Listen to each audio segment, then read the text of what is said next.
shot. Whoa, we're halfway there. Yo, bismillahirrahmanirrahim. Assalamualaikum warahmatullahi wabarakatuh. Hari ini hari Jumat tanggal 17 Juli pukul 4.55 atau jam 5 sore. Di kesempatan kali ini kembali saya akan mendokumentasikan rencana trading saya untuk 1 minggu ke depan. Oke. Sekali lagi saya tegaskan terlebih dahulu ya, bahwa ini bukan ajakan untuk trading, ajakan untuk entry, melainkan hanya jurnal saya, catatan saya, atau rencana yang saya dokumentasikan ke dalam video untuk diunggah ke YouTube. Jika ada komentar, masukan, saran atau kritik, silahkan di kolom komentar untuk kita berdiskusi. Itu saja intronya. Yang pertama mungkin saya akan mereview trading plan kita minggu lalu, di mana sudah saya unggah di video yang lalu ya, rencana trading SAUUSD 2-10 Juli 2026, di mana kita di chart itu kita buat 3 area ya, teman-teman bisa lihat di sini ya. Kita buat 3 area. Yang pertama untuk buy itu minggu lalu kita itu buat di hari Kamis tanggal 2 Juli sekitar jam 12 siang ya, yang garis biru ini ya saya buat ketika di sini. Rencananya minggu lalu itu adalah kita akan buy jika harga sweep di sini ya, liquidity sweep di 4029 sebagaimana kita sudah tulis di sini ya. Ketika harga sweep 4028 tapi tidak jebol dari 4013 ya. Nah, itu di kejadian di hari Rabu tanggal 8 ya. Rabu tanggal 8 jam 10 malam tuh sebenarnya bagus banget buat entry nih, sebenarnya nih. Bagus banget buat entry nih, harusnya lumayan sini. Kalau misalkan kita entry di sini lah, katakan sampai ke sini ya, dapat sekitar 10.000 pips ya, 10.000 pip dari 4034 lah, katakan sampai 4134. Itu wow banget sih kalau misalkan. Cuman saya buat kesalahan, nantilah kita review kesalahannya. Itu yang pertama. Tapi sebelum itu ya, sebelum kebayang di sini, kita juga sudah buat area di atas, buat area possible sell area ya, dimana kita anggap 2 candle ini ya, 2 candle ini 1, 2 adalah candle momentum tepat dimana kita menaruh SL kita. Dan ternyata kejadian di hari Senin tanggal 7 Juli, Senin tanggal 6 Julinya ya, jam pagi nih, masih sesi Asia, masih baru buka banget ya. Ternyata dia jebol 4200, namun cuman sweep ya, bukan jebol yang solid ya. Ya memang kalau candle momentum ya kita tahu lah ya, tidak 100% kita menaruh SL di wick dari suatu candle momentum, baik itu di wick bawah maupun wick atas, ada kalanya dia juga akan sweep sampai sana kemudian berbalik gitu ya. Jadi nggak ada yang pasti di trading ya, cuman probabilitas saja. Seandainya pun kita entry di sini juga kita agak spekulasi karena kan dia close-nya juga di dalam wick dari yang ini ya, dalam wick dari area momentum ini. Itu juga masih possible kok, masih possible. Cuman saya nggak entry gitu karena masih sesi Asia, masih pagi banget ya. Ini saya baru selesai apel sekitar jam 9 pagi. So saya nggak entry, meskipun ini wow, ini signifikan banget lah, jadi bener-bener pivot yang menentukan sampai akhirnya dia sekarang jebol dari 4000 ya.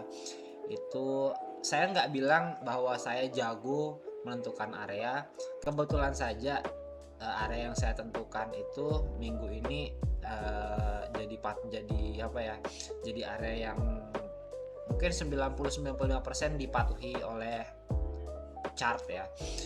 Saya nggak bilang saya jago, mungkin itu kebetulan aja. Ada kalanya kita akan salah, ada kalanya kita benar ya. Jadi stick to your risk reward ratio, stick to your trading plan, stick to your entry plan dan sebagainya lah ya. Karena saya sendiri juga masih sangat sering berbuat kesalahan ya teman-teman ya. Ini Ini possible area yang kita gambarkan, cuman sweep close dan harga memunjam ke bawah ya. Kemudian yang tadi kita bahas pertama, tidak jebol dari 4013 tapi sweep di atas 4028, itu juga lumayan ya. Entry kedua.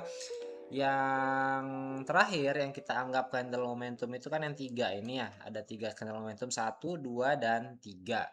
Dia sebenarnya memantul di sini di bawah ini pertama.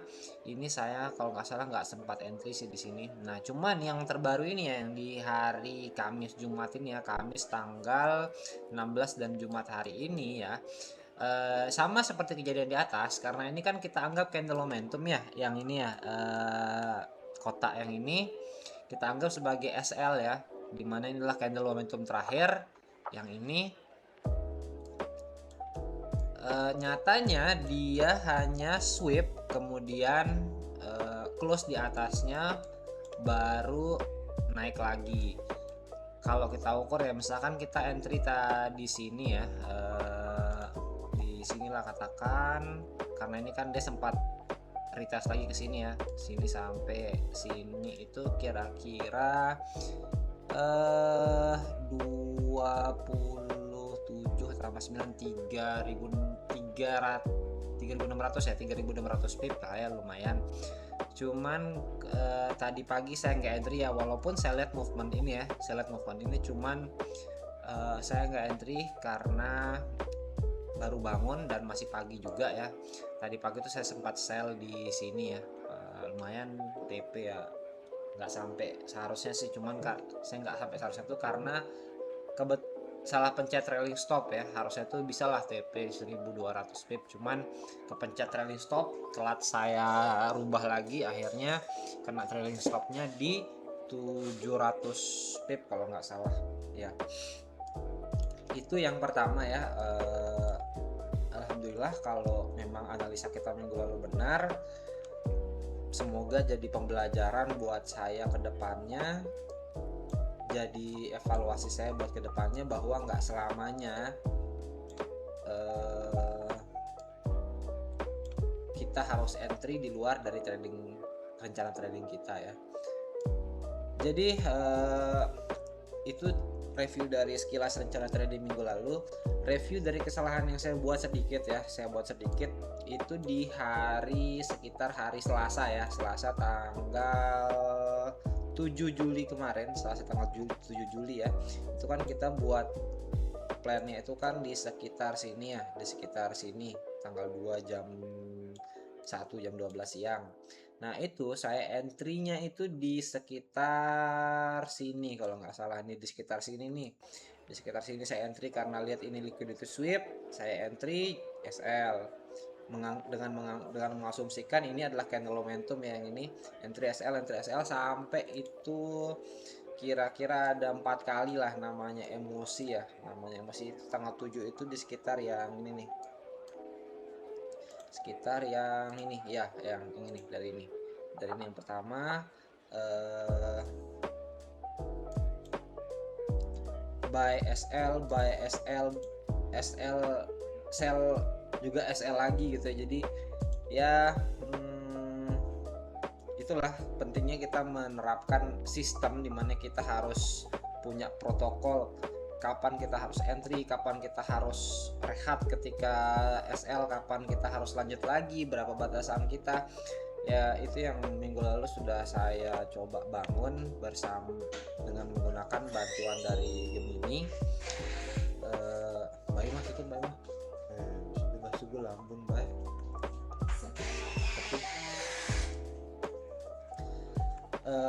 Kemudian itu sedikit evaluasi ya. Kemudian untuk kita lanjut aja ke trading yang minggu ini ya, karena ini sudah masuk 10 menit. Untuk minggu ini analisanya itu di sini ya. Kita review dulu dari segi teknikalnya itu candle weekly dan daily close solid di bawah week sebelumnya. Artinya potensi penurunan lanjut masih lebih besar. Volume seller di 4H juga dominan untuk pertama kalinya. dengan daily close solid di bawah 4000 ya. Kalau kita ini ya, bentar. Oke, ini kita sini dikit. Oke, kalau kita lihat ke daily ya, weekly ya, weekly dan daily close solid di bawah week sebelumnya. Oke, kita lihat weekly ya. Ini kan nih candle weekly yang masih berjalan nih. Ini kalau close weekly ini, close Jumat ini close di bawah 4020, berarti solid banget sih secara weekly. Mungkin masih mengejar area bawah lagi ya di bawah 4000 ya, karena kalau kita tahu juga secara daily itu dia close nih. Daily itu close di bawah week sebelumnya ya. Yang ini nih candle hari Kamis 16 Juli kemarin close di bawah week sebelumnya. Nah, di mana di hari-hari sebelumnya itu dia tuh nggak pernah close di bawah dari 4000. Kalau kita lihat 4000 itu kan di sekitar sini ya. 4000 itu di sekitar sini ya, 4000 ya. 4000 mana 4000 nih? Oke, ini 4000. Yang ini memang close ya, cuman ya masih bisa bertahan. Ini pun close-nya pun tipis ya, close-nya tipis di bawah 4000. Nah, yang ini nih close-nya cukup solid. Yang hari Kamis kemarin close di 3976 ya, 3976. Possibly potensi penurunan itu masih lebih besar gitu ya.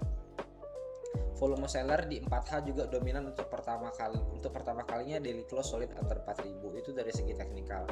Dari segi news, saya sudah minta Gemini untuk merangkum ya di sini ya. By news, aksi rebound memiliki naik yang agresif bagi DXY atau indeks dolar, dan The Fed tidak lagi memiliki urgensi mendesak untuk memotong suku bunga. Jadi di Gemini saya minta setiap hari di mana ada news high impact untuk USD itu untuk minta tolong dirangkumkan setiap harinya. Nah, itu juga saya tambah dengan COT data dari CME Group.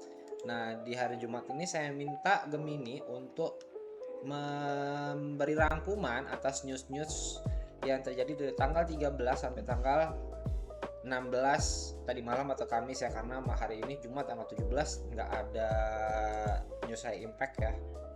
News high impact itu hari ini ya, hari ini kita cek lagi sekali ya. News high impact malam ini nggak ada yang high impact banget ya, mild impact. Jadi saya minta tolong Gemini untuk merangkum news high impact tanggal 13 sampai 16 serta kesimpulan dan dampaknya terhadap DXY dan YXUSD serta korelasi dengan COT yang pernah saya bagikan kepada 6 minggu ini. Cuman tadi malam yang Kamis saya lupa ada news, jadi saya minta untuk dipertimbangkan ulang disertai dengan news terakhir tadi malam gitu. Kesimpulannya, dampak barunya nih ya, memicu aksi rebound membalikan naik yang agresif bagi DXY di akhir pekan karena The Fed tidak lagi memiliki urgensi mendesak untuk memotong suku bunga secara terburu-buru. Kalau kita lihat di XY, nya ya 4 hour solid ya, dari sejak Rabu ya solid naik nih, meskipun sebelumnya sempat mengalami pengelemahan akibat dari data PPI kalau nggak salah nih, CPI sekarang beranjak menguat lagi ya.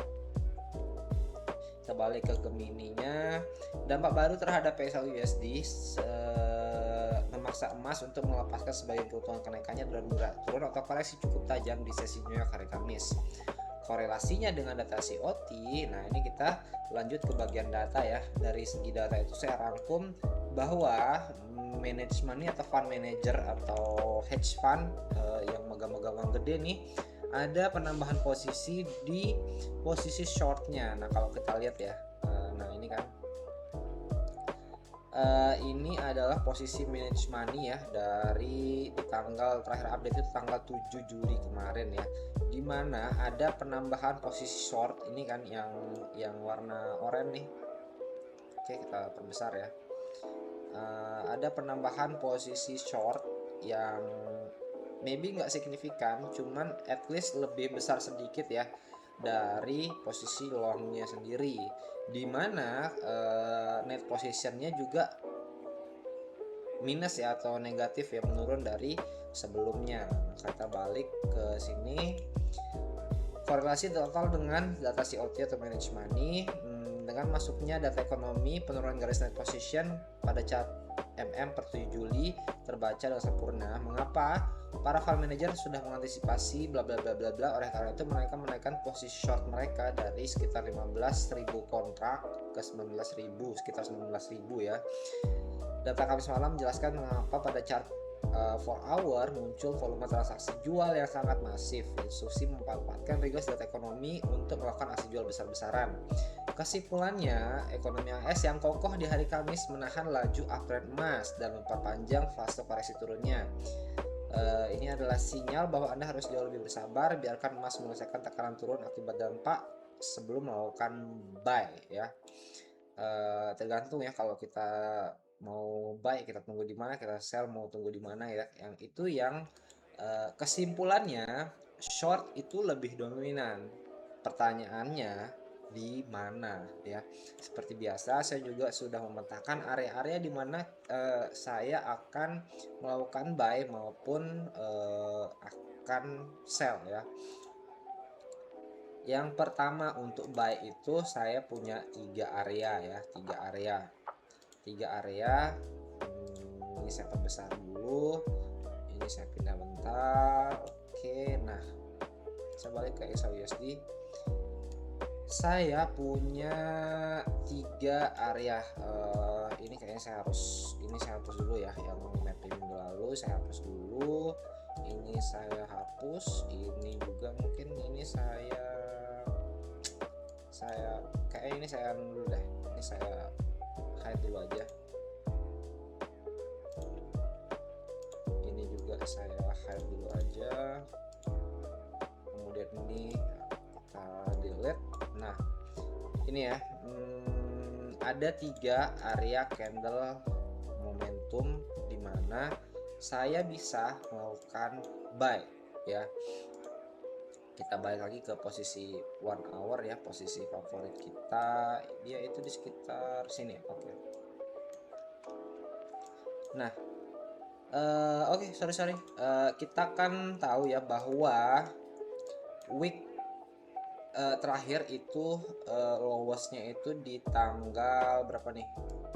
Di tanggal 30 Juni kemarin ya, yang menyentuh harga 3.942 ya. Nah, kalau misalkan karena di area ini saya lihat nggak ada area candle momentum yang kuat untuk kita melakukan buy ya. Jadi possibly kalau kita tadi lihat bahwa kita bilang kan posisi short itu lebih dominan ya, dengan week terakhir itu kan di sini ya, di 3942 tanggal 30 Juni kemarin. Kalau misalkan ini sudah jebol, ada potensi, saya nggak bilang pasti, ada potensi dia akan mengejar yang 2 ini ya, dimana ini yang pertama ini adalah week dari weekly ya, mungkin kayaknya di sini sekitar resistennya lah ya, saya anggap resistennya. Nah, ini kan nih weekly nih, ini kan kita masuk ke weekly ya. Ini adalah lowest dari 3 November 2025 kemarin. Pas banget sama tanggal ulang tahun saya nih, bagus banget nih. Maybe bisa jadi di sini adalah resisten yang kokoh ya, atau kalau enggak ini adalah target liquidity-nya dia, market itu sendiri. Yang jadi resisten kedua adalah week daily. Week daily itu di mana? Di sini ya. Nah, ini nih. Ini week daily nih. Week daily berarti ini adalah candle momentum daily-nya gitu kan. Kalau anggapan saya ya, terserah teman-teman gimana analisanya. Bisa jadi ini adalah resisten pertama, atau bisa jadi juga jadi target liquidity kalau teman-teman, kalau kita berani short dengan menargetkan di area 3930 ya, 3928 sampai 3930 ya. Itu targetnya. Nah, balik lagi ke area buy ya. Area buy saya itu di sini ya, yang 3 ini candle momentum saya. Kita bahas yang pertama dulu ya. Yang pertama, ini candle momentum yang pertama. Kita balik ke 1 hour.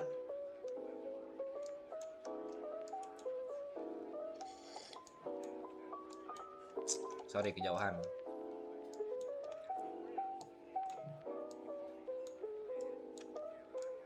Ini dia nih. Nih. 1 hour itu ada ini nih.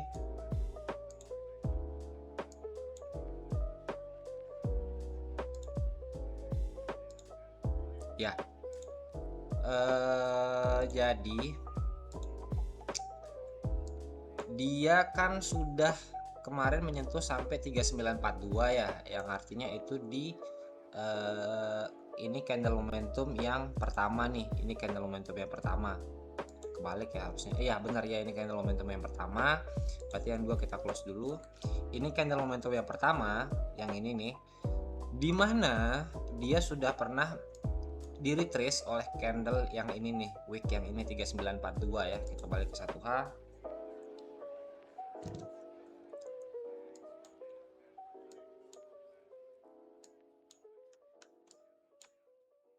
Mana sih?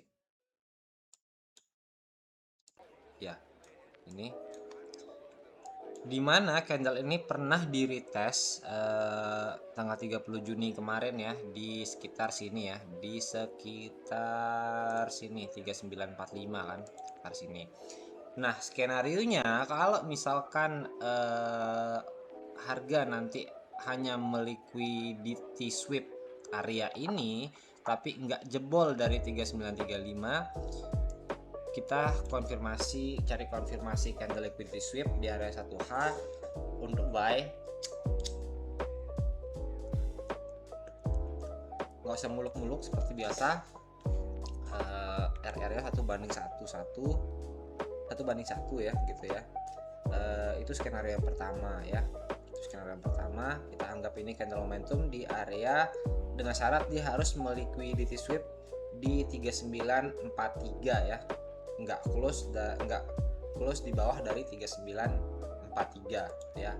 Atau kita lihat kondisi nanti, yang penting 3935 ini nggak jebol ya, yang ini bawahnya yang ini nih. Nah, skenario kedua yang ini nih, candle momentum saya yang kecil ini nih, kalau misalkan ini kan pernah di retrace sampai sini. Nah, kalau misalkan dia sampai sini, sampai 3931 atau 3932 tapi nggak jebol dari 3929, itu juga bagus karena bertepatan banget ya. Di sini kan ada area buyer juga nih, di sini nih bisa jadi QM di time frame kecil mungkin ya. Yang penting dia nggak jebol dari 3929 ya, 3929. Atau kalaupun hanya sweep seperti kasus kita di rencana minggu lalu, kita lihat juga nanti seberapa jauh dia sweepnya ya. Mungkin kita bisa entry dengan SL di bawah liquidity sweep itu sendiri. Itu candle momentum yang kedua. Kemudian candle momentum yang ketiga itu ada di area ini nih, di sini ya, yang ini. Tadi kan kita bahas yang di sebelah sini nih, di sebelah sini 1 jamnya itu ada di sini. Ini bertepatan juga. Ini kan ada liquidity banyak nih. Possibly ini di sweep tapi nggak jebol dari 3915 juga bagus banget ya. Misalkan dia sweep sampai sini tapi nggak jebol dari 3915, kita nanti cari lagi candle liquidity sweepnya untuk kita melakukan buy dengan SL di bawah 3915 atau 3915 itu sendiri lah aja di SL nya. Itu untuk skenario buy nya. Untuk skenario sell-nya yang saya mapping itu ada di harga terbaru di sini ya. Oke. Seperti biasa saya juga mapping 2 atau 3 area sell ya. Yang pertama itu ada di sini ya. Ada di candle yang 2 ini. Saya nggak ambil candle yang ini ya, yang masif ini, karena ini adalah candle news ya. Jadi saya nggak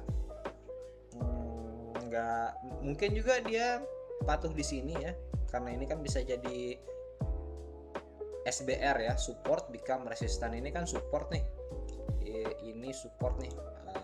Bentar, ini kan support nih, ini support, jebol, possibly dia juga bisa jadi resistant ya, tak bisa jadi, tapi kita nggak tahu, nanti kita lihat aja gimana price movementnya ya di sini. Cuman untuk saat ini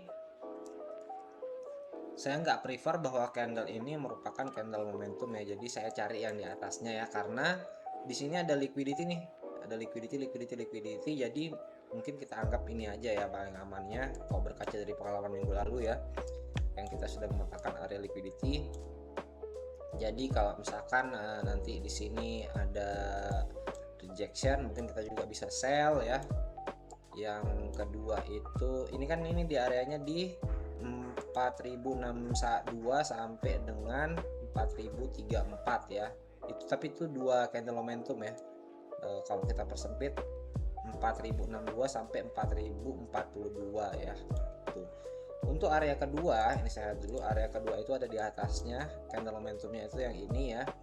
Dari 4100 sampai 4065 memang besar, cuman nanti kita lihat lah ya. Tapi kalau saya sih ini kayaknya dari skala 1 sampai 100 ya, mungkin ini kualitasnya mungkin 60 lah ya. Kenapa? Karena yang pertama ini liquidity, yang kedua ini ada gap yang belum tertutup sempurna. Ada kemungkinan juga market akan menutup ini ya. Kita lihat lagi nanti gimana price movement di sini. Saya head dulu untuk area yang keduanya, kemudian untuk area ketiganya ada di atas ya, di sini ya, dimana candle momentumnya itu kita anggap mungkin ini ya, 1 2 3 ini ya. Karena kenapa? Karena di sini ada liquidity nih, ini ada liquidity nih. Wait. Ya ini ada liquidity kan, ini liquidity possibly di sweep. Kalau dia nggak jebol dari sini ya kita sell, kalau jebol mungkin ya SL kita mungkin di atas 4180 lah ya, tapi nanti kita lihat, kita nggak ngambil lebih dari mungkin 1500 pip lah ya, atau 1200 kalau sesuai dengan sistem yang sudah saya pribadi bangun. Oke, itu aja mungkin untuk mapping dan rencana trading plan saya minggu ini.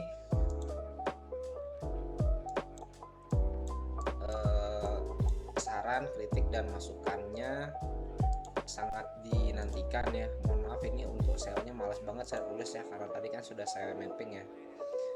Saya cuma tulis area buy-nya, nggak terasa videonya sudah 28 menit, hampir setengah jam. Terima kasih, mohon like, mungkin subscribe-nya kalau berkenan. Assalamualaikum warahmatullahi wabarakatuh.